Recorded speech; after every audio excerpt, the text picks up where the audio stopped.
Mabango at fresh na fresh nga yan mga par, kaya talagang dudumugin yan ang ating mga PC-PC. For today's video mga par, tutuparin nga natin yung request ng ating kahabi na maglagay daw tayo ng Maxcare sa fish pudding. Dahil nabasa niya nga na pwedeng ihalo tong Maxcare sa mga tinitimpla natin na gel food. Opo, pwedeng nga yan dahil bukod sa naglalaman nga to ng nitrifying good bacteria mga par na lumalaban sa ammonium spike, eh naglalaman nga din to ng calcium. O diba may water conditioner ka na, meron ka pang multivitamins para sa ating mga PC-PC. Bali 2 kutsarang Max Growth Fish Pudding nga lang yung nilagay ko mga par at isang takal ng Maxcare. At saka lang muna natin i-mix para kumalat nga to sa buong powder at magpantay ang timpla. Pagkatapos naman maglalagay tayo ng 250 ml na hot water o tansya-tansya na lang mga par.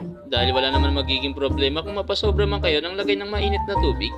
Importante lang ma-mix natin siya ng mabuti hanggang sa matunaw yung powder. Para pantay nga yung pagkakatimpla nyo mga par kapag tumigas na nga siya. Dahil 5 to 10 minutes nga lang magiging fish pudding na nga yan. Pwede nyo siyang ikat ng shape ng gusto ninyo mga par para pantay-pantay ang bigay nyo sa inyong mga PC-PC. Sa akin iniiwa ko nga lang yan ng pa-square mga par para classic tignan. At ibang iba talaga ang quality ng premium at original. Buong buo nga siya at hindi siya mabaho. Amoy mo agad yung fresh na hipon mga par, kaya napaka-solid talaga nito. Safe na safe siya sa water quality mga par kahit maparami ka pa ng bigay.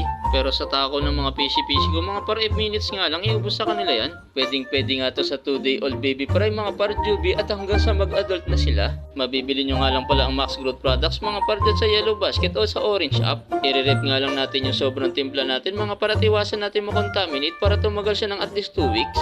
Kaya happy fish keeping!